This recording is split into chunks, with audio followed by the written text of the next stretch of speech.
One, two, 1, 2, 3, 4.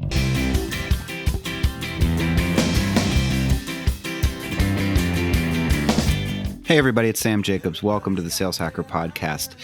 Today we've got on the show Matt Rizzetta. Matt is a friend of mine, but he's also the founder of North 6th Agency, which is, he calls it an outcome-based agency. They're a communications and PR firm based in New York City. Revenue Collective is actually a client of theirs. And he talks about just starting a business, from his proverbial garage. His wife's pregnant with their first child, and he just goes out on a limb to try his hand at entrepreneurship. And years later, he's got a thriving business, but one that is not venture capital backed. He's one of the small and medium-sized business owners of the world trying to build a huge business, like we all are. And I think it's a really interesting conversation. It's always just great to talk to people that just go out there and take the risk and put themselves out there and build something big and have that ambition. So I love hearing from those folks. And he's a great guest. Now, before we get there, we want to thank our sponsor.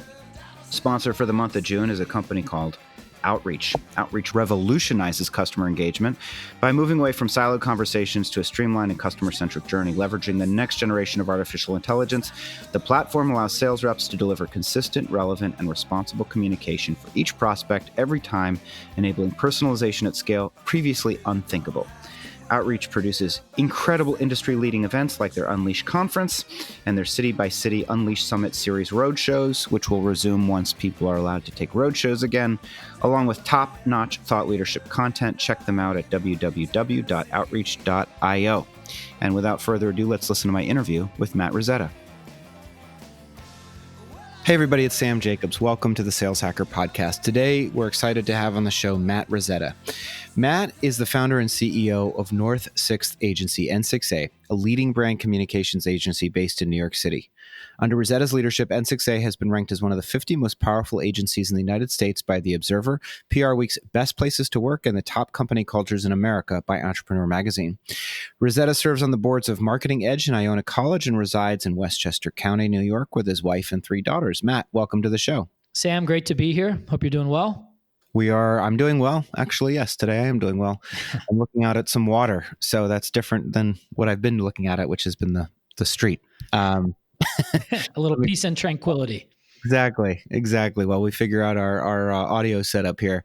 Matt, it's fantastic to have you on the show. And what we're going to be talking about is, of course, entrepreneurship. Since you started on North 6, you will talk about the origin story, but you started it when you were a young guy, and you can walk us through that transformation and that journey. But for those that don't know what it is, I just read a little bit of the description, but give us your description of how you would define North 6th Agency. Sure. So we're an outcomes-focused PR firm, Sam. What we do is we align what we call credibility assets, which, when you think about it, are historically what you would, when you think of a PR firm, their role in helping brands is getting credibility assets. What we do is we take those credibility assets and we align them with specific business outcomes that brands are looking to achieve. So we specialize in 6 outcome categories: revenue, recruiting, capital raise, M&A, IPO, and competitive outcomes. And we work with customers across about 20 different verticals. We have just under 50 employees headquartered here in New York City. Awesome. And we're going to learn more about it, but that sounds fantastic. And 50 employees. When did you? Let's talk about the origin story. When did you found North 6th? So it was late 2009. It was right before my 27th birthday. I'm sitting there in a diner in Yonkers, New York, just quit my job. And my wife was about 7 months pregnant. And we're sitting there in a diner, and I told her, I said, look, I quit my job. I'm starting a PR firm, but I'm only going to do it if I have your blessing. And of course, being the great wife that she is, she said, Matt, I trust you. I don't know why she said that, but she said, I trust you. And away we went. We started the firm out of my basement back then. No money, no clients, no paying clients, I should say. And like they say, the rest is history.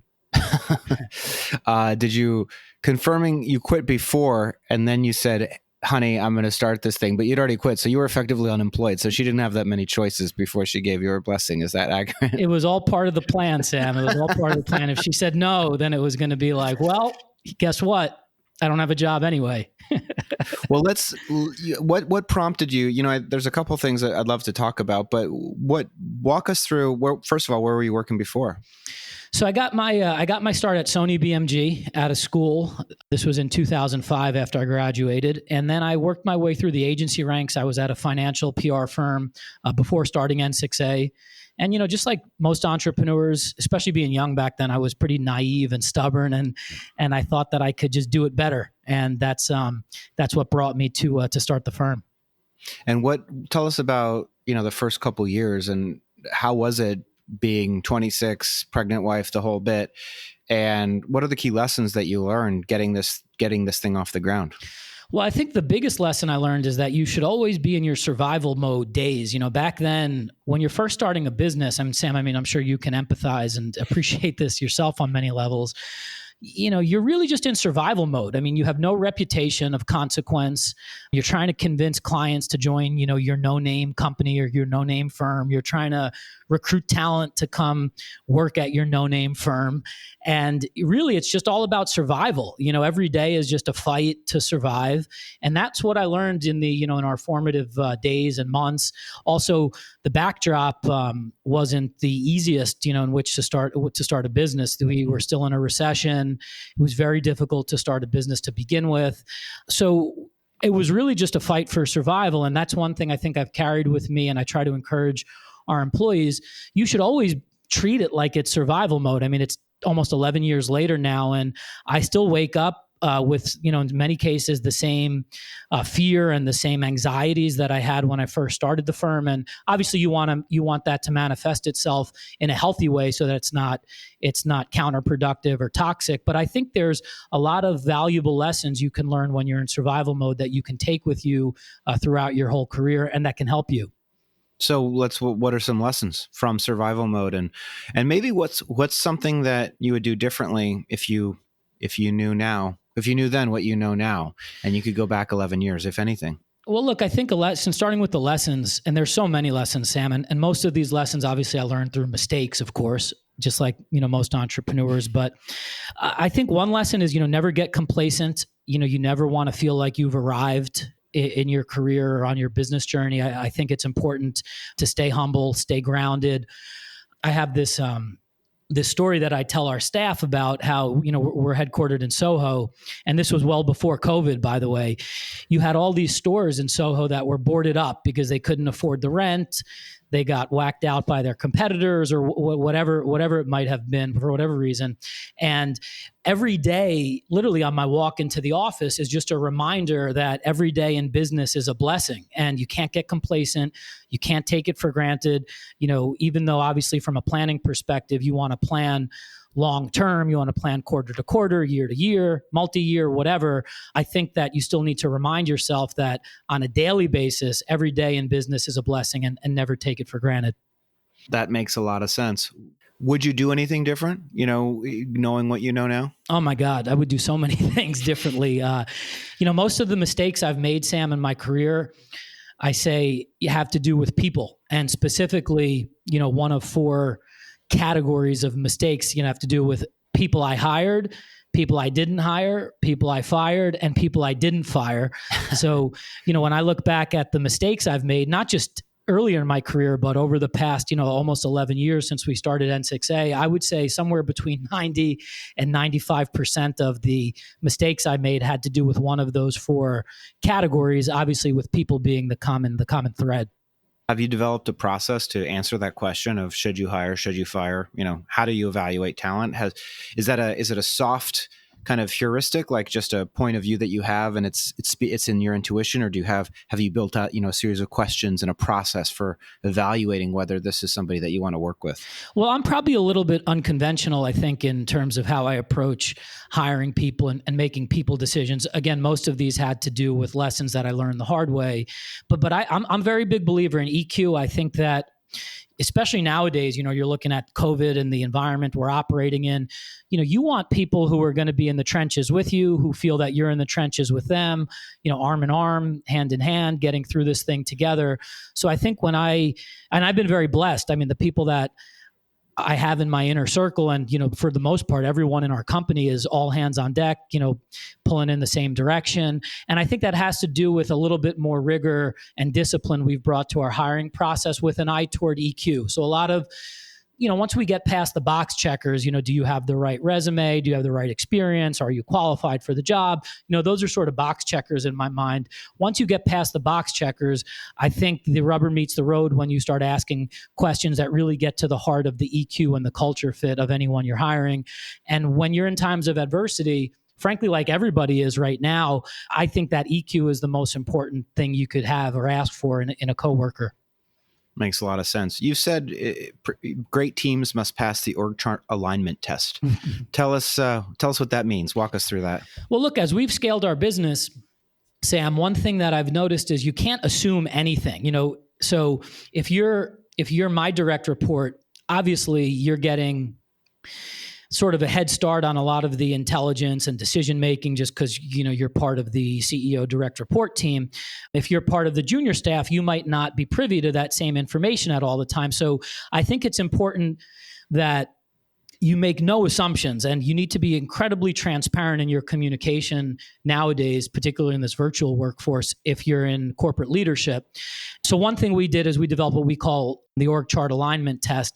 And that's, and we'll look at that about once, or twice a quarter, where we'll literally study the org chart and we'll say, is the person at the highest or the most senior rank in the org chart as aligned with the company's vision, goals, objectives as the person who is, the lowest on the org chart, presumably an entry-level person, even an intern sometimes.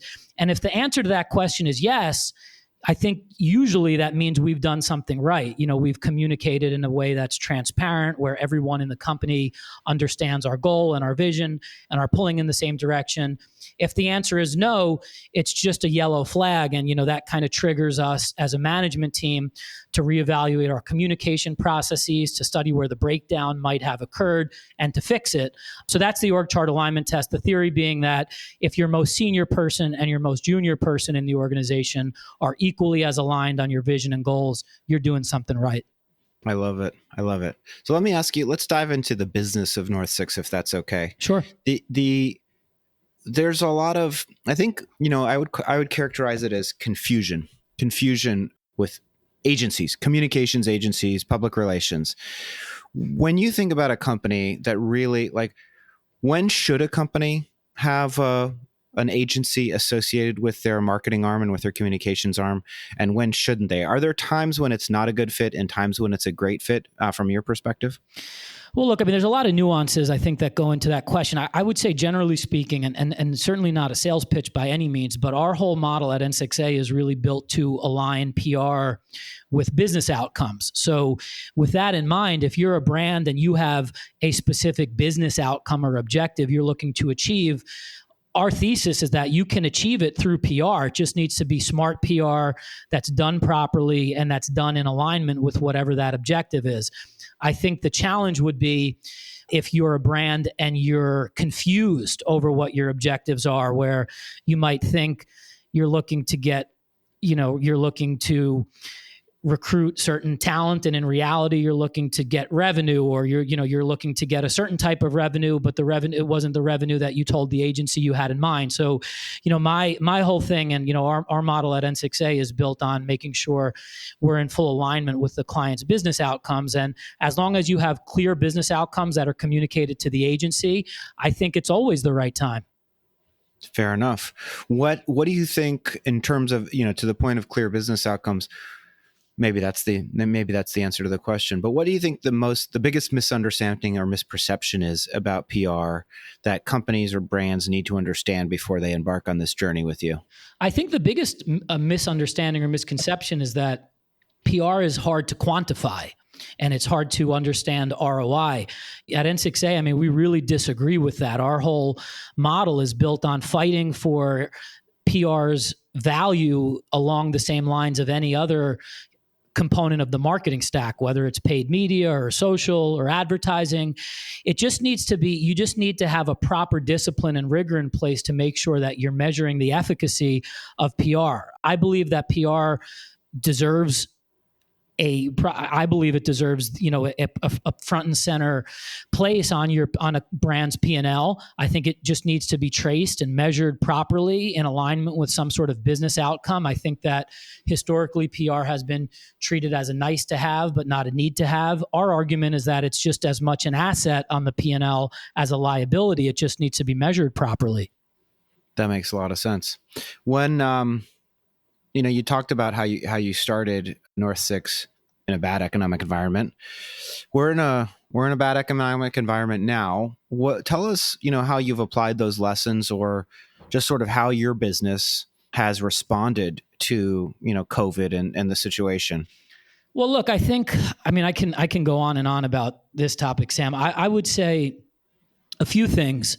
I would never be able to manage in this environment 10 years ago. I mean, thank God that we are entering this at least in our sake at N6A and in my sake as a manager and as a leader, a business leader, thank God we're going through this 10 years or 11 years into our journey, because I just wouldn't have been able to go through it 10 years ago. I wouldn't have had the business experience, the life experience. Frankly, a lot of the mistakes I've made in my journey over the past 10 years, I think, are really helping me and helping our business as we get through this environment.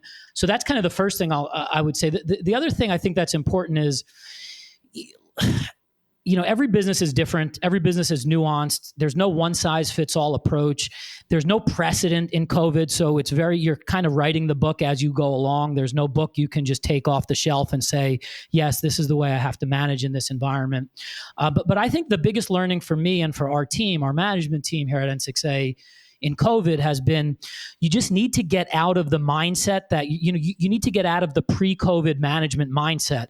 You're not managing in pre-COVID, you're managing during COVID. So your priorities have to change. What's important to you has to change, and that needs to manifest itself in the way you run your business, the way you communicate with your staff. And you need to put your money where your mouth is. I mean, we ran our business as a services business for 10 years, obviously with an eye toward the P&L, as you should in some cases. In COVID, that's changed. And, your mindset, I believe, in a services environment needs to shift away from profits and more to preservation, to helping protect people. There's a lot of anxiety and stresses that your employees are feeling in this environment. As a leadership team, I think it's on you to make sure you're managing the business with those in mind. I think that you need to compress time in COVID in a way that you never had to pre-COVID. So those have been some of our lessons. But I think overall, Sam, the most important takeaway for me has been, as a manager, you're not managing in a normal environment. So you need to adjust, and you need to get out of that mindset. Every day you wake up, you need to tell yourself and remind yourself, hey, this is not 2010. It's not 2015. It's not 2019. It's literally, post-COVID 2020, and the rules have changed. Tell us what you mean by compressed time? That's interesting. Does that mean shorten decision-making cycles, or does that mean communicate to the team more regularly? Does it mean all of the above? Tell us what you mean. It means all of the above. In our cases, there's just, time is your most precious resource and asset, frankly, especially in a services business, right? So we don't have the luxury of spending 2 or 3x the amount of time to get 1x the output. So that has to manifest itself in every way we run our operation. So the way we communicate with our staff, certainly you can't make any assumptions. You can't take anything for granted. You can't assume that your employees understand the message that was delivered the way that it would have been delivered 5 or 6 months ago, because God forbid there was a disconnect or a miscommunication. It's going to slow you down. And in this environment, if you get slowed down, it's going to set you back. So everything from, the way you're communicating with staff. Obviously, the nature of this podcast is focused on sales. So I think the way we're approaching our pipeline, our funnel, the way we're prospecting, the way we're talking to prospects, needs to be with a time compressed mindset.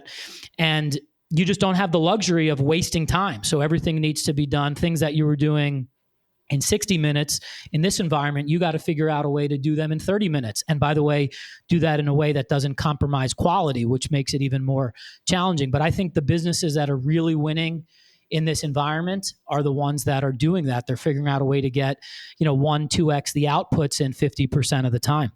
Yeah. That makes a lot of sense, and nice transition to sales. So, you've talked about, I guess, I'm curious, you've mentioned that sales is a perfect blend of creativity, empathy, intellect, and discipline. Walk us through, and you've got so much experience as a salesperson because every founder and every entrepreneur is a salesperson. You had to sell people to join the company. You have to sell clients to partner with North Sixth. You have to sell all of your constituents that this is a great company to work for and a great agency to partner with. So give us your perspective on sales.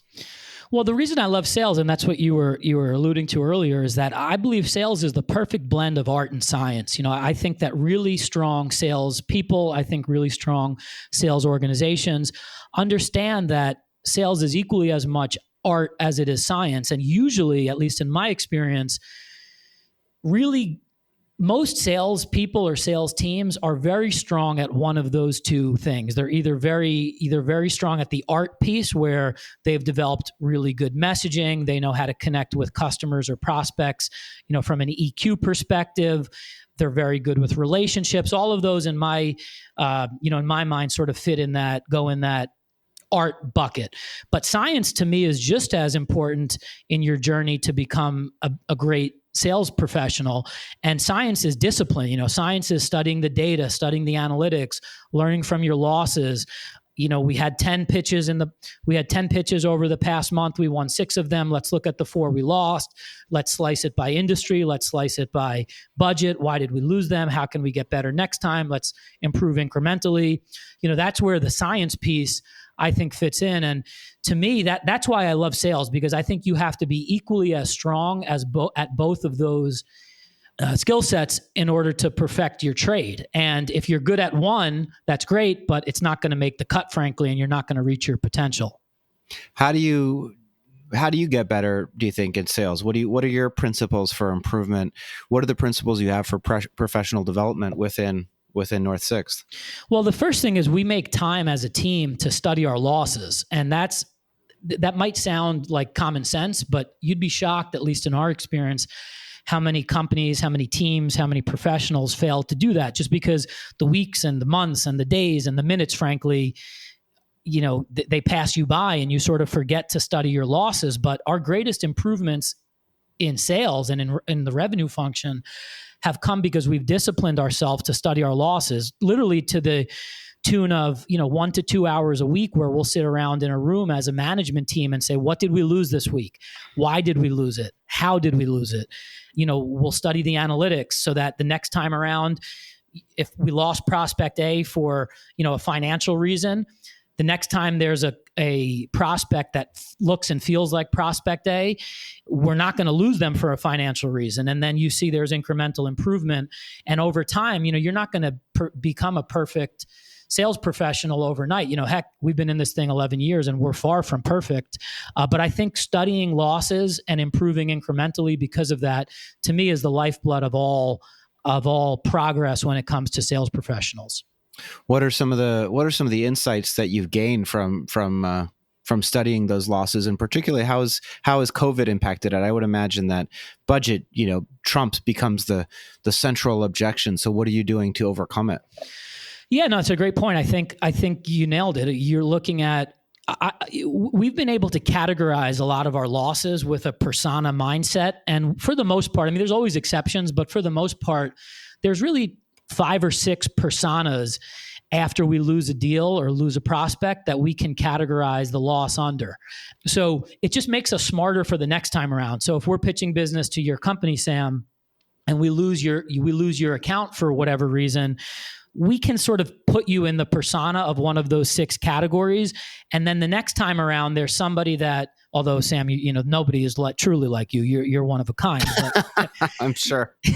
But the next time we have somebody who runs a business that sort of looks and feels like Sam's business, we can put them in the persona of the category we previously lost, and we can learn from that. So why did we lose Sam last time around? We lost him for budget reasons, or he didn't connect with the account team, or because, Matt said something really dumb that pissed him off, or whatever the reason was. So the next time around, there's a prospect that fits into your bucket that looks and feels like Sam. We're not going to make that same mistake twice. And incrementally, that's led to our biggest improvements. That's fantastic. You've mentioned, you think, and I'd love to hear your take on this. You think the concept of under-promising and over-delivering is something you completely disagree with. Why is that? I'd love to hear your perspective here. So I've gotten some criticism over that one, but I remember before I started N6A, I was working for another firm, and I was the rainmaker, at least in some respects, for the practice that I was supervising. And I remember the notion was whenever, and my direct reports, the people I reported to, would always tell me with clients and with prospects, never overpromise and underdeliver, always underpromise and overdeliver. And the first part of that is, of course, that's true. Never overpromise and underdeliver. The biggest mistakes I've made, and I've been guilty of it, like any of us have, especially in my earlier days, have been when I've overpromised and we've underdelivered. That's a guaranteed recipe for failure, right? But I also think this notion of underpromising and overdelivering is inherently dishonest. It creates I think a lack of trust between the prospect and the service provider before you even enter the relationship. I always say, don't overpromise and underdeliver. Don't underpromise and overdeliver. Promise and deliver. Just tell the prospect what you believe you can do, and then deliver it. Deliver the product you said you were going to deliver. Deliver the results you said you were going to deliver, and that's a guaranteed recipe for success. It builds a level of trust, inherent, trust. Two-way trust between you and your prospect, and then frankly, it shows the prospect that you back up what you said you were going to deliver. Well, there's nothing wrong. Yeah, I mean, that's obviously a good recipe. It all depends on whether you can accurately predict what you can deliver. And if you have any hesitation, then you probably need to err on making sure that at least you deliver exactly what you promise, right? Yeah, no, I agree with that. I think what the whole under-promising, over-delivering has to do with, you got to believe in yourself and you got to stand by your product. And if you're intentionally telling a prospect that you are going to deliver something that you believe is below your standards, to me, that's just as dishonest, inherently dishonest as overpromising. So I just never really subscribed to that. I always thought, and I've learned the hard way. I mean, I've learned, through 10, 11 years of doing this, that the best thing you can possibly do is just tell the prospect what you believe you can deliver. And after 10 or 11 years of doing this, we have a track record. We have kind of a predictive, analytics system, so we sort of know going into any engagement, for the most part, within, 10% degree of accuracy, what we can deliver. And then just most importantly, once you say it, you got to do it, back it up. Damn straight. When you think about your business, exactly like my business, and the caveat is always for now, for both of us. But for now, you haven't raised any money. You don't have anybody to answer to but yourself. When you think about the benefits and disadvantages of your strategy to go to market, which is that you're doing it exclusively on customer revenue and probably your own savings and maybe a line of credit from the bank, but there's no equity investors other than yourself that you have to answer to. What are the pros and cons of that approach? Because so many folks that are listening are working at venture capital or private equity backed companies or public companies, all of whom have many, many shareholders to answer to besides simply the person that founded the company. Would you tell us what you think about that approach and how you made that determination? Because I'm sure, given the growth that you've experienced, you've had financing options over the course of the last 11 years. That's a great question, Sam. So a few things on that. Number one is, obviously, and you can appreciate this too, I think the freedoms and independence of being a bootstrapped, self-funded founder entrepreneur are incredible, and I wouldn't trade them for anything in the world. I really mean that. The thing that I've learned, though, through the years is even if you don't have a board to report to or shareholders to report to or investors, I do believe that you should run your business as a bootstrapped founder and entrepreneur as if you do. And I think a lot of the disciplines that come into the mix when you have boards and you have shareholders to report to are important. And I think there's a system of checks and balances. I think there's a rigor and a discipline that you can benefit from as a bootstrapped entrepreneur when you sort of treat the business as if there is a board. So that has been my biggest learning. And it took me a long time to learn that. I mean, I remember going through 5 or 6 years in business and just being like, screw that. I don't ever want a board. I don't ever want investors. I report to one person only, that whole thing. But we really started to scale as a business when we started to change that thinking. And even though we didn't have a board and we didn't have investors, we treated our business and our management operations and our rigor and our discipline as if we did. And that's when we really started to scale nicely. The other thing that I think is important to your audience is this is a very intimate decision that only an entrepreneur can make. So, I know my limitations, as I think most entrepreneurs do, and I probably would not do so great, reporting to boards, and especially in this environment. I mean, we're in month 5 or 6 of COVID, and I know for a fact, if we had a board to report to, a lot of the decisions we've made as a management team, we wouldn't have had the luxury of making some of those decisions if we had a board to report to. And I think a lot of that just comes down to knowing yourself and knowing what your strengths are, knowing what kind of environment as an entrepreneur you can thrive in and which ones you can't. Obviously, there's tons of positives of having a board and investors, and in terms of access to capital and growth capital and the ability to scale and gaining outside perspectives that you don't always get on the inside. But I think it's a very intimate decision that only a founder can make. You mentioned that you only started to really grow when you started acting as if you did. Now, I would imagine one part of that is planning. Am I right in assuming that? Absolutely. How'd you learn how to plan effectively? How do you think about financial planning and modeling? Give us some of your high level tips or your strategies there. Sure.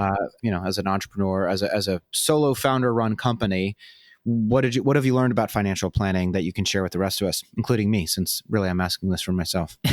Yeah, I would say that we started to really invest significantly, Sam, in our operating infrastructure about 5 or 6 years into the business, 2015, 2016. We had kind of dabbled in it, and we had outsourced finance function, and we had an outsourced HR function, but we really started to bring all those functions in-house and invest significantly in around 2015, 2016. And for me, it was all about making a decision to move away from a lifestyle business and really invest in our company, N6A, with enterprise value in mind. And in order to create any enterprise value of significance, especially if you're a services business, you really need to look yourself in the mirror and say, am I prepared to make some of these investments, or do I just want to keep running it as a lifestyle business? And by the way, there is absolutely nothing wrong with running a lifestyle business. There's nothing wrong at all. In fact, a lot of me kind of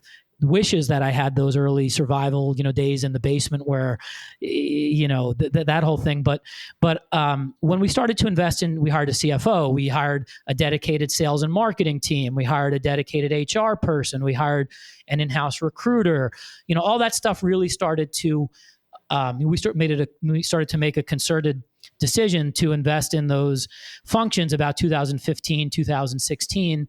And it was the best decision we ever made. Obviously, as an entrepreneur, it comes at a cost. I mean, you're investing, you're kind of consciously making a decision to deal with margin erosions and whatnot, because you're reinvesting in the business in the hopes that it's going to pay off and you're building value in the enterprise, not just value in yourself.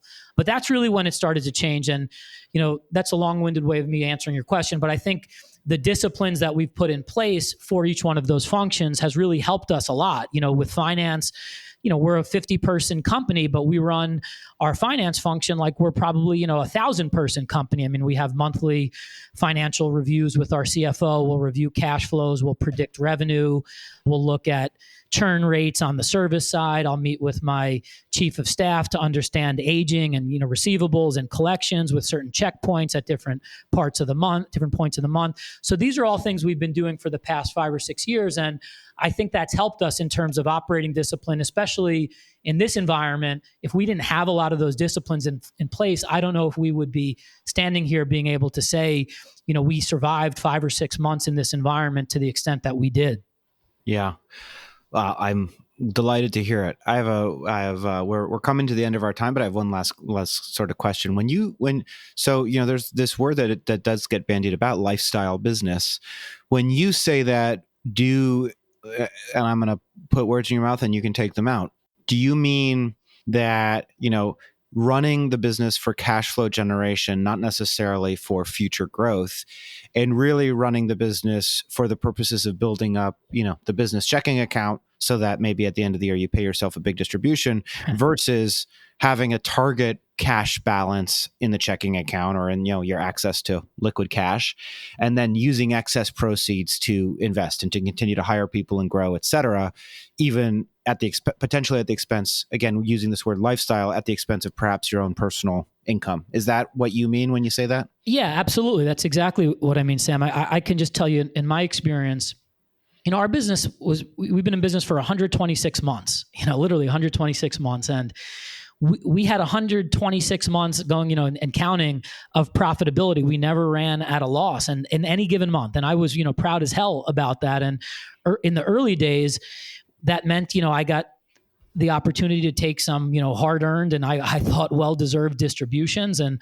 all that sort of, stuff that comes along with, running your own business and being the sole, owner in that business. But I think you really got to, so far as through the trees mindset where you need to think through distribution sometimes, and you need to think about the long-term value. I call it the eulogy, kind of the legacy of the business. And sometimes that means, take fewer distributions, but you're investing in the future of the company. So, when I talk about a lifestyle business, at least in my kind of crazy mind back in the day, it was running a business to take distributions and to provide a great lifestyle for myself and my family. But what I was missing along the way was that I wasn't reinvesting where there was any value, enterprise value of significance that was sustainable over the long term that would help us scale.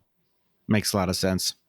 Matt, we're about at the end of our time together. The last thing we like to do before we get your contact information so that you can get some clients is figure out who influenced you. When you think about, and this can be books that you've read, can be speakers or founders or entrepreneurs, but or investors, anybody that's had a big impact on your life that you want us to know about, that you think we should know about, and maybe that's left something for us to consume, like a great book that we should read or somebody to look up on LinkedIn or something. Who do you think of as sort of key influences that you think we should be aware of? Sure.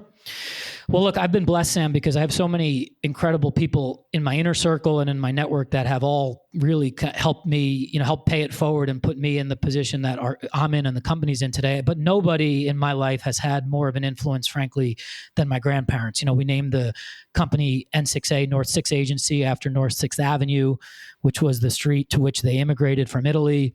My grandparents were just hardworking immigrants, made major sacrifices for future generations like my parents and myself. They never really spoke our language, but even without speaking our language, they taught me so much about values, about life, about what you can achieve if you put your mind to something. And our business really is nothing more than than 10, 11 years of the values that they taught me when I was a young kid. And it's really a dedication in many respects to them and the position that they've put me in. Awesome. That's a great answer. Matt, folks are out there listening and they probably want to get in touch with you. What's your preferred method of communication? Sure. So look me up on LinkedIn, Matt Rizzetta, N6A. I'm pretty responsive usually. Embrace the pace. That's our hash. That's our tagline. So if you don't hear from me within 6 minutes, we'll give you 50% discount on your first retainer. Also, sure. Sam, if it's helpful for your audience, I just finished my second book, Embrace the Pace, which is the 100 most exhilarating lessons I've learned throughout my entrepreneurial journey over the first 10 years. And it's all just 100 lessons and nuggets, kind of like we just discussed over the past 40 minutes or so. So, your audience, feel free to pick that up on Amazon. I think they'll find some good lessons learned the hard way from my journey. Awesome. Embrace the pace. We'll check it out. And Matt, thanks so much for being on the show. We're going to talk to you on Friday for Friday Fundamentals, but it's been a real pleasure. Awesome. And by the way, folks, I can attest to the 6-minute responsiveness. I have not encountered a more responsive person than Matt in my professional career. Thanks, Sam. Appreciate it, man. All right. Talk to you soon. You got it.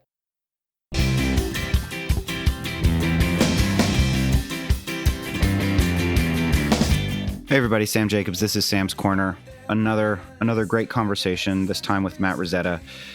I just think, first of all, I'm just always struck by the founding stories of some of these businesses and his interest and his confidence in himself when, he's 26 years old, out of his basement, 2010, wife is pregnant. He just left his job, no income, and just force of will. Force of will is what got him to where he is today, past 10 million in revenue and building and managing one of the very, very strong communications firms in New York City and in the country and the world. So I love that. And then he mentioned something just about organizational alignment and making sure that the organization itself is aligned. And I think that's so important. I think it tends to start for me with putting the customer at the center of the conversation. A lot of people talk about that. Not many people can adhere to it. Sometimes the fact of overly ambitious goals with other people's money contaminates your ability to focus on the customer. And there's a relationship between your financing strategy, your capital strategy, and your ability to take care of your customers. Because if you pursue venture capital as rocket fuel, you are pursuing a high growth strategy where the emphasis always inevitably lands on new business. And one of the ways that you can ensure that you are focused on the customer, at least I found from personal experience, is being profitable and having the opportunity and autonomy to make your own decisions and to grow. And what I think happens is that you still grow more quickly than you expect. And it's all from obsession with the customer. So Matt, feels strongly about organizational alignment, and so do I. So this has been Sam's Corner. I hope you enjoyed that conversation with Matt Rizzetta. Again, they Revenue Collective is a client. They work with us to make our big announcements, and we love working with them. And I think we've already, as of you listening to this, we might have already released our latest announcement, which is a partnership with a company called QuotaPath. And if not, then you'll hear from us soon. Regardless, if you want to reach me, you can. LinkedIn.com/the word in/Sam F. Jacobs. Thanks again to Outreach for being our sponsor, and we'll talk to you next time.